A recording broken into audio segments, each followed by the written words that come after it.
여러분, 건망증과 치매의 차이를 아시죠? 의학적으로 보면 이 건망증은 어떤 사실을 잊고 있다가 누군가 이것을 일깨워주면 그랬었지 하고 지난 기억을 다시 되살릴 수 있으면 이것은 건망증이라고 합니다.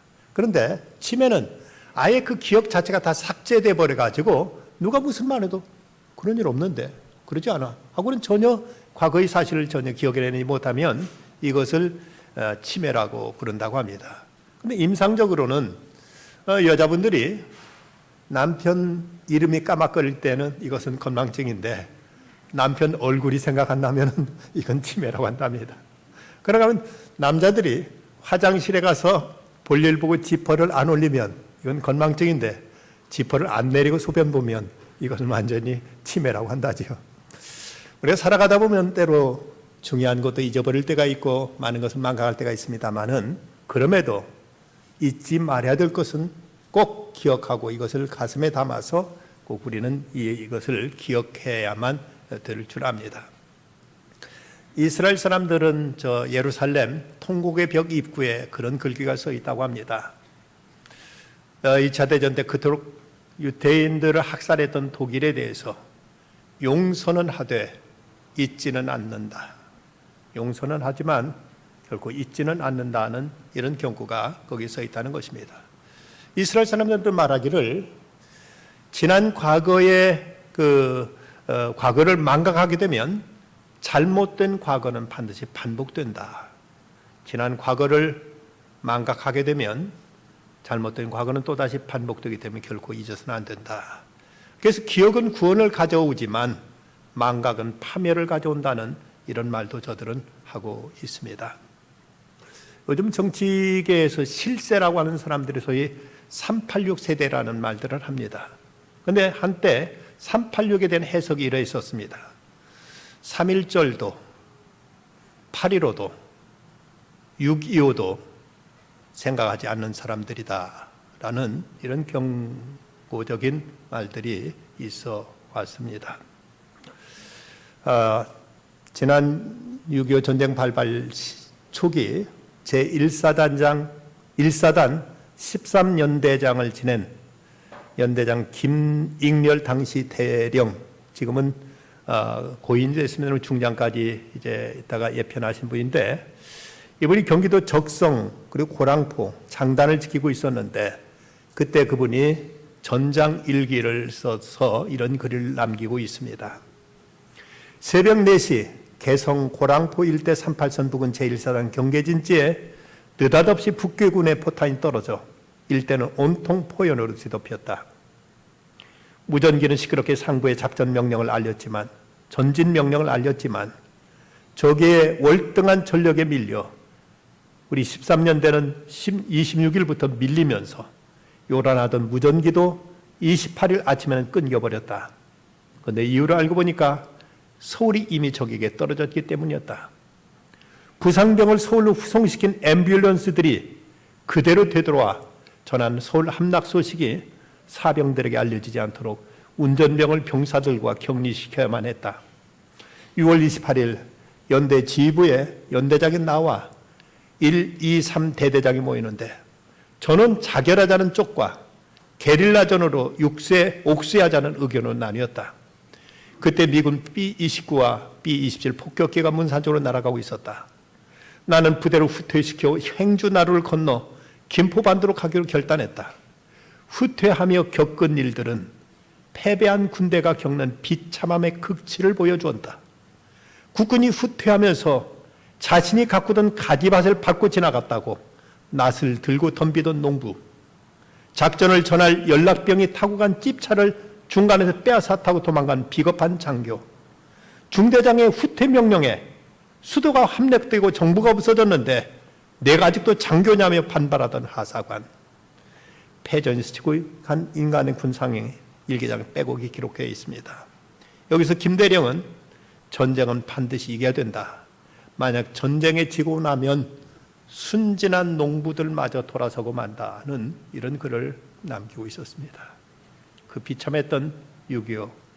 참으로 우리나라는 사흘 만에 서울이 함락되고 나무로 밀리고 밀리다가 저 낙동강 이남만 겨우 남아서 이제 나라 운명의 풍전등화와 같던 그 시절,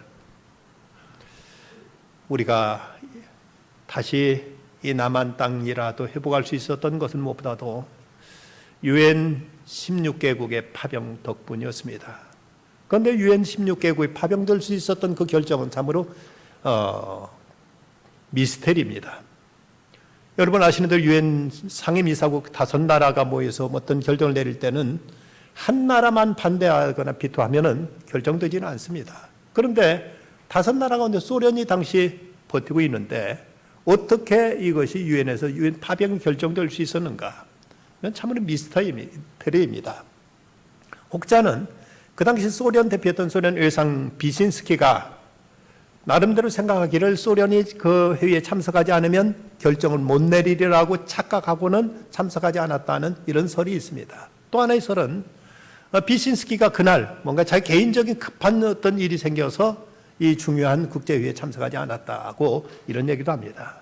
근데 그 상식적으로 이해할 수 없는 것은 비신스키는 국제법 박사입니다. 국제법에 대해서 그는 통달한 사람인데 이것을 몰라가지고 웬만한 다 알고 있는 한 국가가 참석하지 않았을 때 그것은 그 사람 참석하면 끝나는 건데 참석하지 않은 것만으로도 회의가 이루어지지 않는다고 생각했다는 것은 이건 어불성설입니다. 그런가 하면 세계 운명을 결정짓는 이 엄청난 자리에 개인 업무 때문에 참석하지 않았다는 것도 도저히 상식적으로 납득할 수가 없습니다. 우리의 고백은 하나님이 어떻게든 그를 착각시키셨든지 무슨 일을 막아주셨든지 그를 참석하지 못하게 하심으로 인해서 나머지 미, 영, 불, 중 네 나라가 의결해서 유엔군을 파병할 수 있도록 결정해 준 것, 그것이 이 나라가 살아남을 수 있었던 계기를 마련한 것입니다. 이것이 하나님의 은혜가 아니고 과연 뭐라고 우리는 달리 설명할 길이 없는 것입니다. 오늘 신명기 말씀은 이스라엘 백성들이 애굽에서 벗어나서 광야 40년을 보낸 다음에 저들이 지금 요단강만 건너가면 이제 가나안 땅에 들어가게 됩니다. 그때 이스라엘의 영도자, 출애굽의 영도자 모세가 백성들을 모아놓고 마지막 설교를 한 내용입니다. 그래서 먼저 하나님의 은혜로 우리가 애굽에서 벗어났다. 광야 40년 동안 하나님께서 지켜주시고 보살피셔서 우리가 여기까지 올 수 있었다. 그런데 우리는 그 은혜를 잊지 말아야 된다. 그럼에도 얼마나 너희들이 패역했고 하나님 말씀에 불순종했느냐. 너희들이 이제 광야를 이제 지나서 이제는 저 가나안 땅에 들어가게 될 터인데 가나안 땅에 들어가서 또다시 하나님의 말씀을 거역하고 불순종하게 되면 하나님의 무서운 진노가 임할 것이다는 이런 이제 경고의 말씀을 저들에게 전하고 있습니다. 근데 오늘 말씀 보면 11절, 14절 그리고 19절에서 잊지 말라는 말씀을 연거푸 3번이나 반복하고 있습니다. 그렇다면 이스라엘 백성들이 잊지 말아야 될 그 역사의 교훈은 무엇인가? 첫째는 너희들이 잘 살게 되었다고 너희들 그때 그 어려웠던 시절을 잊지 말라고 이렇게 먼저 말씀하고 있습니다.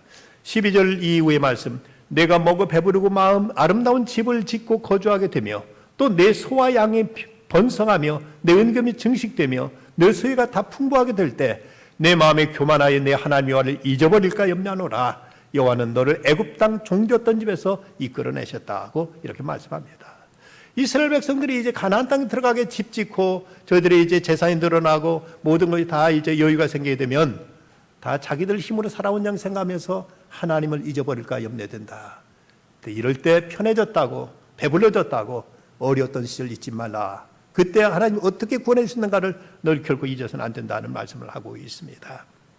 사람들 그 개구리가 올챙이적 생각 못한다는 말처럼 좀 편안해지면 그 어렵고 힘들었던 시절 쉽게 잊어버리고 그러면서 현재의 어떤 안일에 젖어서 이제 우리가 하나님에 대한 신앙도 점점 쇠퇴해져 버리고 그리고 어려웠을 때 겪었던 그 많은 교훈도 쉽게 망각해버리는 일들이 많습니다. 근데 이스라엘 백성들은 6월절이 되면 꼭 자녀들에게 잊지 않고 전하는 하나의 경구가 있다고 합니다. 그 경구가 뭔가 하면은 우리는 옛적에 바로의 노예였었다. 우리는 옛날 바로 에집트의 바로 왕의 노예였었다는 얘기를 자식들한테 귀가 닳도록 이거 들려준다고 합니다. 여러분 지난날 부끄러운 역사를 왜 들려줘야 되겠습니까? 그냥 옛날 잘 나가던데 우리가 다윗 왕 때 얼마나 나라가 부강했었고 솔로몬 왕 때 얼마나 나라에 힘이 있었는데 그걸 너희들 잊지 말라고 좋은 얘기 들려주기보다는 오히려 우리는 옛적에 바로의 노예에 있었다. 에집트 바로의 노예에 있었다니 부끄러운 얘기를 자식들에게 들려준다는 겁니다. 이걸 들려주는 이유는 이런 치욕스러운 역사를 다시 우리는 반복해서는 안 된다. 어떤 일이 있어도 이 나라를 우리가 지켜서 이 나라의 안녕을, 이 나라의 자유를, 이 나라의 믿음을 지켜야지 또다시 애국의 노예로 전락하는 이런 일이 없어야 된다는 것을 귀가 닳도록 저들은 가르쳐 준다는 것입니다. 또 하나 저들이 잊지 말아야 될 하나의 교훈은 어려웠던 때 하나님 베푸신 그 은혜를 잊지 말라고 말씀하고 있습니다. 너를 인도하여 그 광대하고 위험한 광야 곧 불뱀과 전갈이 있고 물이 없는 간조한 땅을 지나가게 하셨으며 또 너를 위해 단단한 반석의 물을 내셨으며 이스라엘 백성들이 지났던 그 광야는 불뱀이 있었고 전갈이 있었던 곳이고 그리고 물이 없는 그 사막지대를 건너야 됐습니다. 그렇게 물을 먹지 못하고 저들의 기갈 중에 있을 때 하나님께서는 저들에게 2번이나 반석을 터뜨려서 저들을 물을 마시게 해주셨습니다. 첫 번째는 출애굽 제1년인 르비딤에서 있었던 사건이고 두 번째는 출애굽 제40년 가데스 바네아에서 또 한 번 이런 기적을 하나님께서 나타내셔서 저들에게 먹을 것 마실 것을 이제 줄이지 않도록 하나의 그 어렵던 시절 만나를 먹으셨고 매초를 먹으셨고 반석을 터뜨려 물을 마시게 해줬던 사실을 잊지 말라. 우리는 지난 어려운 시절 어떻게 살아왔는가 이것도 잊지 말아야 됩니다. 미국 대선에 2번 출마했던 억만장자 로스 페롯의 친구였던 몰튼 마이어스는 그가 40대 미국의 유산 재벌 그룹 회장이 되어서 미국의 백만장자의 반열에 오르게 됩니다. 그런데 그 할아버지만 하더라도 저 소련에서 유태인으로서 그곳에서 갖은 학대를 받다가 소련을 탈출해가지고 미국으로 넘어와서 미국 저 뉴욕의 브루클린에 있는 한 다락방 그 밑에서 조그만 방에서 그곳에서 기가하면서 재봉틀 하나 돌려가지고 옷을 수선한 일로 겨우 근근히 가족을 먹이 살리고 있었습니다. 그리고는 그 당시만 해도 유태인이란 많은 인종차별을 받고 있던 그런 때였었는데 이때 그 할아버지는 자식과 손주들에게 귀가 닳도록 이제 반복하며 얘기했던 말이 있었습니다. 하나님 은혜를 잊지 말아라. 내 주변에 있는 사람들은 모두 다 좋은 사람들이다. 너는 그 사람들을 좋아하고 너도 그들에게 필요한 사람들이 되어라 하고 이렇게 자녀들한테 가르쳤다는 것입니다. 오랫동안 많은 고생하고 힘들었지만 그래도 그 위기에서 하나님이 우리를 지켜주셨고 또 이웃에 많은 도움을 입었다는 사실을 결코 잊어서는 안 된다고 이렇게 지혜로운 가르침을 주었다는 것이죠. 또 하나 이런 시련 후에 장차 예비하신 하나님의 은총과 섭리를 잊지 말라고 또 이제 가르치고 있습니다. 16절 후반절 말씀 이는 다 너를 낮추시며 너를 시험하사 마침내 내게 복을 주려 하심이었느니라. 마침내 내게 복을 주려 하셨느니라. 이스라엘 백성들이 또 앞으로 들어가서 걔들 가나안 땅을 정복하는 과정에서 고난도 있을 것이고 거기서 이제 주변에 있는 가나안 족속들과 때로는 다투고 싸우기도 해야 될 것이고 많은 고난과 시련도 있을 것입니다. 하지만 이 고난 후에 마침내 복을 주려 하심이라. 마침내 복을 주려 하심이라고 말씀하고 있습니다. 우리가 살아 인생의 여정 속에서도 고난도 있고 시련도 있고 역경도 있고 때로는 아픔도 있습니다. 하지만 하나님께 택한 백성들에게 이 시련은 그것이 징계가 아니라 단련이요. 이걸 통해서 더 우리를 키우시기 위하며 우리에게 더 좋은 것을 주시리가 원하심입니다. 예수님께 광야에서 시험을 받으셨습니다. 40일 동안 금식하면서 시험을 받으셨는데 시험이 끝나자 천사가 와서 수종 들었다고 성경 기록하고 있습니다. 욥에게 그 극심한 고난이 있었지만 그 고난을 이겨냈을 때 욥에게 이전보다 겁절의 축복을 하나님께 베풀어 주신 것을 보게 됩니다. 한 자매가 여러 가지 생활의 어려움 속에 지치고 힘들어서 너무나 낙심한 가운데 하늘을 향해 호소했습니다. 하나님 저를 잊으셨습니까? 하나님 저를 사랑하지 않으시는 겁니까? 하고 이렇게 하나님 앞에 호소했습니다. 마침 그가 포도나무 밭을 옆을 지나고 있었는데 근데 포도나무를 보니까 포도나무 잎은 다들 무성한데 근데 포도나무 밭에 포도가 맺혀지지 않는 것이었습니다. 하늘로부터 이런 음성이 들려옵니다. 너는 내가 당하고 있는 여러 가지 문제들을 고통받고 있느냐? 내 딸아 기억해라. 정원사가 가지치기를 그만두고 경작을 멈추는 것은 그가 그 포도나무로부터 아무것도 기대하지 않게 되었을 때뿐이란다. 너는 내가 가지치기를 그만두기를 원하느냐? 너는 내가 내 인생에서 잎사귀 위엔 아무것도 기대하지 않기를 원하느냐? 만일 그렇다면 나는 가지치기와 경작을 그만두고 내게서 잎사귀 위에는 아무것도 기대하지 않게 될 것이다 하는 이런 음성이 들려왔습니다. 그 음성을 듣고 그 자매는 눈물을 흘리면서 그러면서 하나님 앞에 이렇게 말씀드렸습니다. 사랑하는 하늘의 정원사이신 하나님, 이제는 알겠습니다. 저를 가지치기 해주시고 경작해 주세요. 주님이 제 인생에 허락하신 시련들로 저는 더욱 훌륭한 그리스도인이 될 것입니다. 주님께 간구하옵나니 이러한 슬픔과 고통을 통해 제 삶에서 열매를 거둘 수 있게 된다면 부디 제 삶을 경작하여 주옵소서. 믿는 우리 그리스도인들에게 때로 고난과 시련이 찾아옵니다. 그러나 이것은 우리를 가지치기 하셔서 더 풍성한 열매를 맺게 하시는 하나님의 손길임을 우리가 믿을 수만 있다면 오늘의 고난도, 오늘의 역경도 우리는 이것을 실패라고만, 이걸 패배라고만 생각지 않고 이걸 통해 더 큰 희망을 우리는 기대할 수 있게 될 것입니다. 그러면 이제 우리가 잊지 말아야 될 역사의 교훈, 우리 민족, 우리의 이 나라를 살고 있는 우리 그리스도인들이 잊지 말아야 될 역사의 교훈이 있다면 무엇일까? 먼저 우리는 일제 30년 압제에서 해방과 자유를 얻게 해주신 하나님의 은혜를 잊지 말아야 될 것입니다. 우리는 36년 동안 일부터 얼마나 많은 인간 이하의 대접을 받으면서 우리 말 마음대로 쓰지 못했고 우리 스스로 우리 이름도 쓰지 못하는 이런 압제를 우리는 겪어야만 했습니다. 그런데 그 일본으로부터 우리 해방된 것이 우리가 독립운동 잘해서가 아니었습니다. 우리가 일본 항일투쟁을 잘했기 때문이 아니었습니다. 하나님께 일본을 패망하게 하심으로, 태평양 전쟁에서 일본을 패망하게 하시고 일본이 히로시마 나가사키에 원자폭탄 하나에게 터뜨려 주심으로 저들은 손들고 우리나라에서 철수할 수밖에 없었던 것입니다. 이것이 하나님의 은혜였다는 사실을 우리는 기억해야만 됩니다.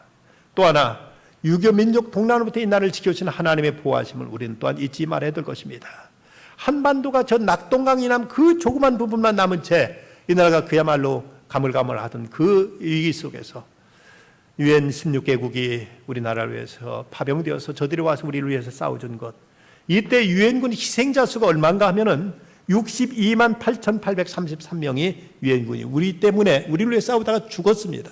그 중에 미군이 5만 4,246명, 행방불명된 유엔군이 47만 267명, 미군이 8,177명, 포로된 유엔군이 9만 2,970명, 미군이 7,140명이 이 땅에서 전쟁을 위해서 희생되었다는 사실입니다. 우리가 아무 상관없는 저들이 우리나라를 지켜주기 위해서, 우리나라를 위해서 이렇게 싸우면서 죽어갔다면 이 모든 것 그 배후에 하나님의 섭리가 있고 하나님이 이 나라를 공산화되지 않게 하기 위해서 하나님이 이 땅에 저들의 피값을 통해서도 이 나라를 건져주신 것을 잊지 말아야 될 것입니다. 낙동강 다부동 전투에서 전산 17살 학도병이 전투 중에 부모님께 보낸 편지에 이런 글이 있습니다. 아버님 그리고 어머님께 다행히 이 편지가 부모님께 전해져 부디 두 분이 흐뭇한 표정으로 이 편지를 받아보시길 기대하며 연필을 듭니다. 할머님은 건강하시지요? 동생들에도 제가 많이 보고 싶어 한다고 전해주십시오. 저는 지금 부산 낙동강 근처입니다. 이곳은 생각보다 정말 비참하고 참담하고 너무나 어렵고 힘든 곳입니다. 하루에도 수십 번씩 폭음 소리에 놀란 가슴을 움켜쥐고 빗발치는 총탄 속에서 매일같이 붉은 피에 물들어가는 죽어가는 전우들을 보면 몸서림치게 부모님이 그립습니다. 집에 돌아가고도 싶지만 나라를 잃으면 가족들도 잃는 것이라는 대대장님의 말씀을 가슴 깊이 새기고 용기를 내어 하루하루를 버티고 있습니다. 새로이 하나 된 나라 아래서 행복하게 동생들이 뛰어놀고 커갈 것을 생각을 하니 하루하루 힘든 전투들도 견뎌낼 수 있을 것 같습니다. 하지만 집과 가족들이 못내 그리운 것도 사실입니다. 사실 어머님께 해주셨던 참기름 듬뿍 바른 갓 쪄낸 쑥개떡이 가장 그립습니다.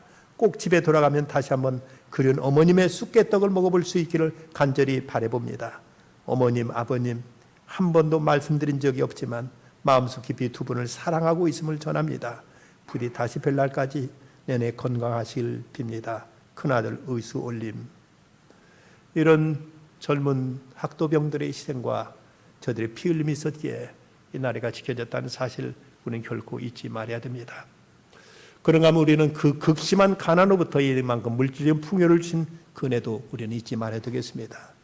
지금 경제가 어렵다고 합니다마는 지난 3, 40년 전만 하더라도 봄철은 보릿고개가 있어서 먹을 것이 없어서 소나무 껍질 벗겨 먹어야만 됐고 풀뿌리 캐 먹어야만 겨우 생명 부지했던 시절이 그렇게 오래된 과거가 아닙니다.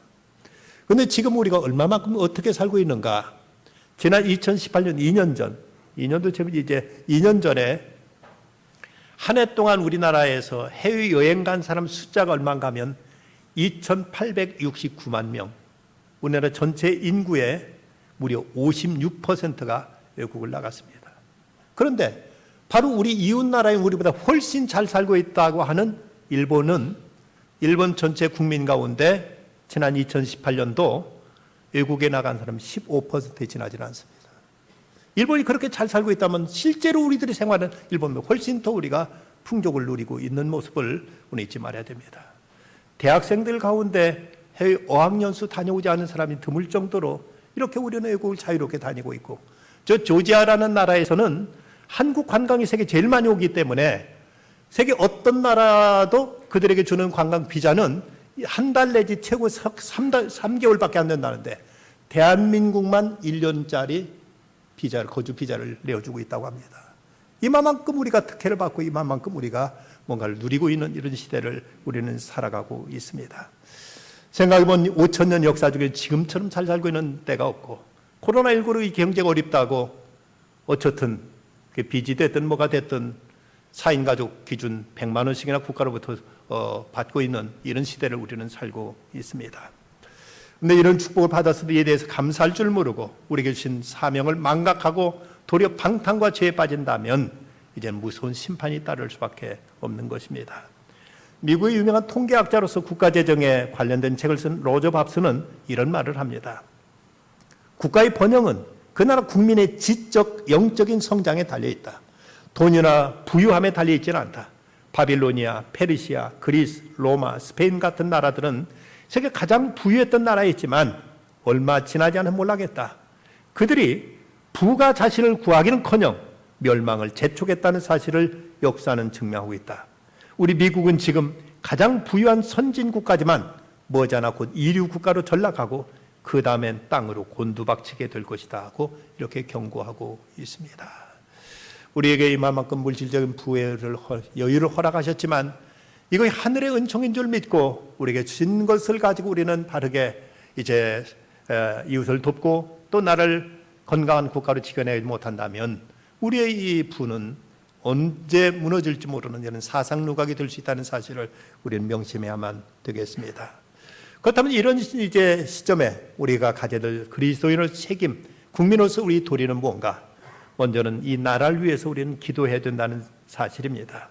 옛날 사무엘 선지자는 나는 너희를 위해 기도하기를 쉬는 죄를 여 앞에 결단코 범하지 아니하고 선하고 의로운 길을 너에게 가르칠 것이라고 말했습니다. 우리도 나라를 위해서 기도하기를 쉬는 죄를 범하지 말아야 될 것입니다. 스코틀랜드가 메리 여왕의 통치하던 때 역사로 가장 어두운 시절이었습니다.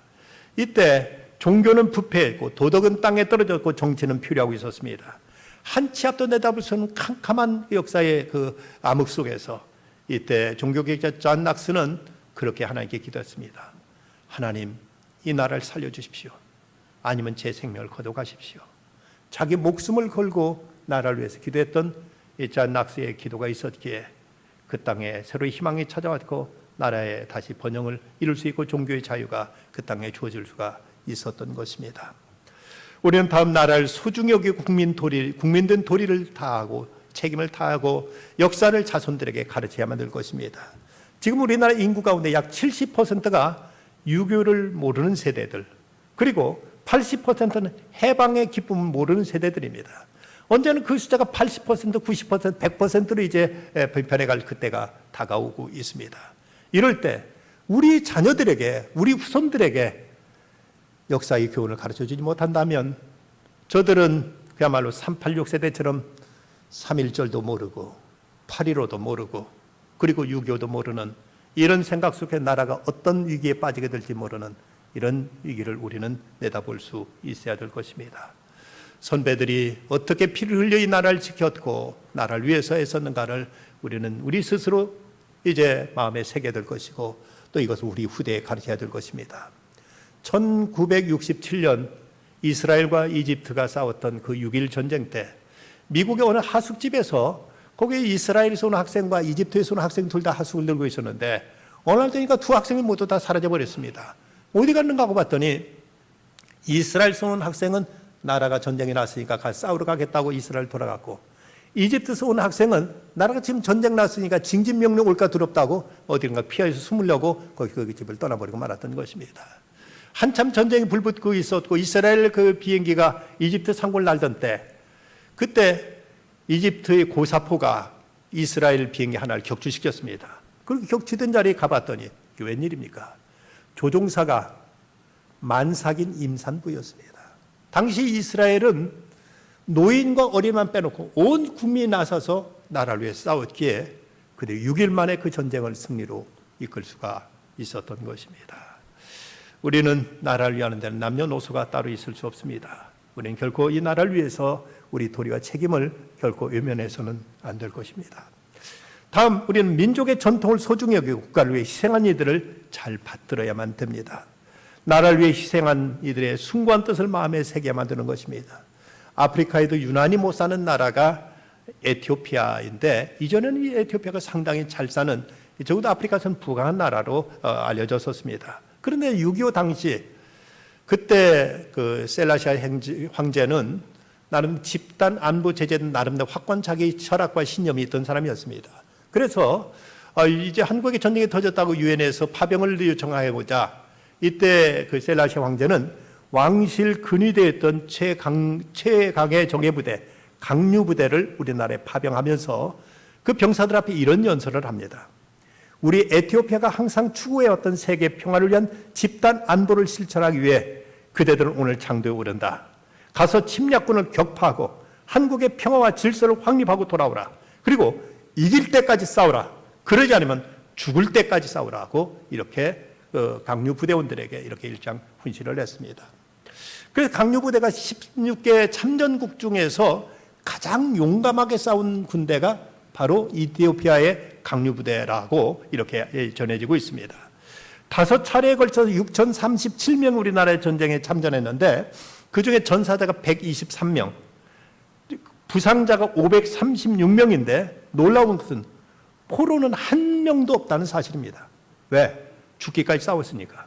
포로 될 바에는 자기들이 죽으면서 저들은 끝까지 저항했기 때문에 포로된 병사는 한 명도 없었다고 전해지고 있습니다. 그리고 저들이 253번의 전투를 했는데 253번 모두 다 이겼다고 합니다.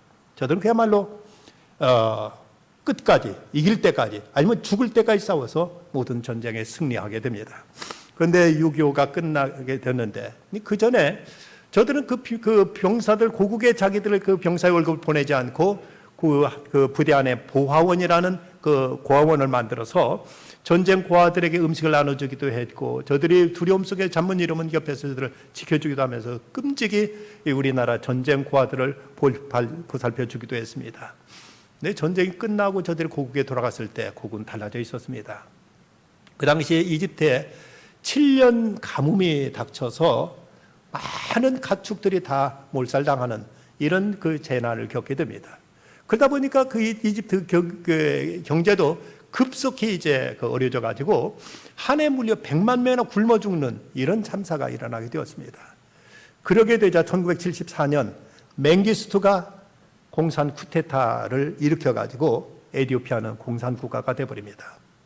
에티오피아가 공산 국가가 되자 자기네와 같은 공산 국가인 북한과 싸웠다고 해서 그때 참전했던 강류 부대원들을 감옥에 집어넣기도 하고 재산을 몰수하기도 하는 이런 일들이 벌어져서 그때 그토록 우리나라를 위해서 해서 싸워준 강류 부대원들이 큰 박해를 받게 되었습니다.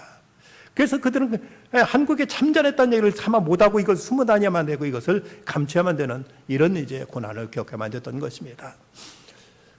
그래서 우리 교회에서 지난 몇 년, 한 3년, 2년 전부터 강류 부대원들을 돕기 위해서 우리가 6월 첫째 주면은 주먹밥 뽑기 행사를 했고 그 행사비에서 얻어진 수익금을 모든 그 판매 비용을 그곳에서 사역하고 있는 이규현 선교사님 거기서 사역하고 있는데 그 선교사님을 통해서 강류 부대원들은 지금 다 거의 다 지금 이제 많이 노세져 있고 그 자손들 가운데서 신학교에 다니거나 학교 다니는데 학비가 없는 학생들한테 장학금을 우리가 보태주는 일을 몇 년 전부터 우리가 해오고 있습니다. 그 전에 우리도 직접 저 보훈병원에 가서 6.25 참전용사들 가운데 저기 3년 용사들에게 지원도 해왔습니다만은 지금 참전용사 중에 남아있는 분은 거의 없고 그리고 또 우리나라에서는 그런데 보훈제도가 어느 정도 제도를 갖췄기 때문에 국가에서 지원해주고 있어서 지금은 그 우리나라를 위해서 희생당한 그 강요 부대를 돕기 위해서 우리가 장학금 보내는 일을 우리가 주먹밥 행사를 통해서 지금 시행해 오고 있습니다. 콜롬비아의 작가 가운데 가브리엘 가르시아 마르케스라는 작가가 쓴 소설에 보면 100년 동안의 고독이라는 이런 책이 있습니다. 이 책에 보면 어느 마을에 이상한 전염병이 돌아가지고 사람들이 하나하나 기억을 잃어버리기 시작하더랍니다.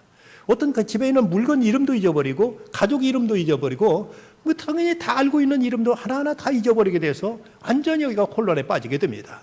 그래서 지금 노인도 젊은이도 모두 다 기억력 잃어버린 전염병으로 온 마을이 이제 몸살게 되는데, 아직 기억력을 가지고 남아있던 젊은이들 중에 몇 명이 이래서는 안 되겠다. 우리가 뭔가 이제 이 마을의 전통을 지키기 위해서는 잊어버리는 그 기억력을 되살려야 되겠다 해서 모든 물건에 이름표를 붙이게 됩니다. 이건 책상이면 책상, 대문이면 대문, 지붕이면 지붕, 우물이면 우물, 이런 이름표를 만들어서 곳곳에 붙이면서 사람들에게 기억을 다시 되살리는 일을 했는데, 그 마을 입구에는 2개의 간판이 세워졌습니다. 하나는 이 마을의 이름은 마칸도입니다 라는 간판이 하나 붙어 있고, 또 하나의 간판에는 하나님은 존재하십니다 라고 크게 써붙였습니다. 여기서 이 작가는 하나님 그리고 인간에게 모든 본질과 진리, 신앙의 의미를 잊어버리고 사는 현대인들의 건망증을 여기서 다루면서 모든 우리 삶의 진정한 안정과 평화를 줄 수 있는 것은 하나님이고 그분께 대한 우리들의 믿음의 기억들이다. 이걸 잃어버리게 되면 모든 것들을 다 이제 혼란에 빠지고 만다고, 이래서 여기는 그의 소설 100년 동안의 고독이라는 책을 통해서 기억력을 잃어버린 현대인들의 문제를 이렇게 다루고 있습니다. 우리는 점점 나이가 들어가면 기억력도 떨어지는 것도 사실이지만, 그래도 잊어버려서 안 될 것들은 분명하게 마음에 새기고 늘 고백하고 입으로 다짐하면서 이 기억을 지켜나가야만 됩니다. 하나님께 이 나라를 이만큼 위기 속에 건져주신 이유는 뭘까? 하나님께 우리에게 이만큼 은혜와 은총을 베풀으신 뜻은 무엇일까를 우리는 생각할 수 있어야만 됩니다. 정학진 목사님의 글 가운데 이런 글이 있습니다. 모야 병을 앓고 있는 15살 소년의 투병기를 지켜보다가 울었다. 문득 건강한 것이 축복이 아니라 거룩한 부담이다. 사명임을 깨닫는다. 곰팡이 냄새난 지하교회 서너 명 교인이 전부인 새빵교회에서 월세 내는 나를 두려워하는 미자립 교회가 존재하는 한 더 이상 예쁜 건물은 축복이 아니다. 부담이다. 사명이다. 뼈까지 말라붙은 쇠꼬챙이 같이 마른 몸을 하고 목마른 눈초리를 쳐다보는 아프리카 검은 대륙의 저 어린이들이 있는 한 하루 세 끼 따박따박 먹는 것은 더 이상 복이 아니다. 부끄러움이다. 잘 먹게 해주셔서 감사하다고 기도할 일이 아니다. 잘 먹게 되어 죄송하다고, 우리만 잘 먹는 게 못내 죄송하다고, 내가 가진 걸 나눌 수 있는 용기를 달라고 기도해야 한다. 한평생 한 번도 설교 조금 받아보지 못하고 부흥회 한 번 해보지 못한 동역자가 있는 한 더 이상 부흥회를 인도한다는 건 사랑이 아니다. 두려움이다. 빚을 지고 살아왔다. 이 빚을 갚기 위해 뼈를 깎아 보석을 만들고 훈련과 성실로 내 영혼을 맑게 헹궈야 한다. 사랑한 이를 잃고 가슴 아파 울고 있는 교우가 있는 한 더 이상 내 자식이 건강하게 자라는 게 복이 아니다. 남들보다 앞서고 칭찬거리가 많은 게 자랑이 아니다. 입 다물고 겸손히 그분의 은혜를 기억해야 할 일이다. 우리에게 이렇게 아름다운 귀한 성전, 물론 이 성전을 위해서 원로 목사님도 고생하시고 많은 성도들이 애썼습니다마는 이것이 감사한 일이지만 또한 이것 또한 우리에게는 부담이고 빚으로 생각할 수 있어야 됩니다. 코로나19로 인해서 많은 교회들이 집합 예배를 드리기 어려운 형편에도 우리가 주일 예배를 3% 나눠서 이만큼이라도 모이고 있는 것 참 감사한 일이지만, 일단 우리에게는 책임이 주어지고 여기에 대한 우리들은 또 사명도 우리는 잊지 말아야 될 것입니다. 오늘 신약의 말씀, 그들에게 일어난 이런 일은 본보기가 되고 또한 말세를 만난 우리를 깨우치기 위하여 기록되었느니라. 그런즉 선줄로 생각하는 자는 넘어질까 조심하라고 말씀하십니다. 여기까지 돌보시기 지켜주신 하나님의 은혜를 잊지 말아야 되겠습니다. 우리가 받은 복과 또 겪고 있는 시련을 통해서 하나님은 선하고 아름다운 일을 이루실 줄 믿습니다. 하나님의 섭리를 생각하면서 이 시대 속의 이민족 앞에서 기도하기를 쉬는 죄를 범하지 말아야 되겠고, 국민들은 도리와 책임을 다해야 될 것이며 하나님 나라 백성으로 그리스도의 사랑을 전하고 그리스도의 복된 소식을 증가하는 일을 위해서도 우리 사명을 다하는 우리가 되어야만 되겠습니다. 기도하십시다. 거룩하신 아버지 하나님, 민족의 위기 속에 하나님이 역사에 개입하셔서 이날 저 일본의 압제에서 해방시켜 주시고 저 붉은 군대의 그 침략으로부터도 하나님 이 나라를 건져주신 것 감사합니다. 초근 목피에 그 찢어지게 가난했던 시절이 있었지만 이만큼 저희들이 식량 걱정하지 않을 만큼 오히려 쌀이 남아 돌아서 이것 저장할 것을 걱정해야 될 만큼 이런 부유한 시대를 저희들이 살아가게 하신 것도 감사합니다. 그러나 주님, 저희들 하여금 여기에 하나님께서 저에게 허락하신 명하신 사명이 있음을 잊지 말게 하여 주시고 저희들이 이 땅 이 시대 속에 해야 될 책임이 있음을 결코 망각하지 않게 하셔서 하나님의 축복을 진정 축복으로 받을 수 있는 저희들이 다 되게 하여 주시옵소서. 예수님의 이름으로 기도드리옵나이다.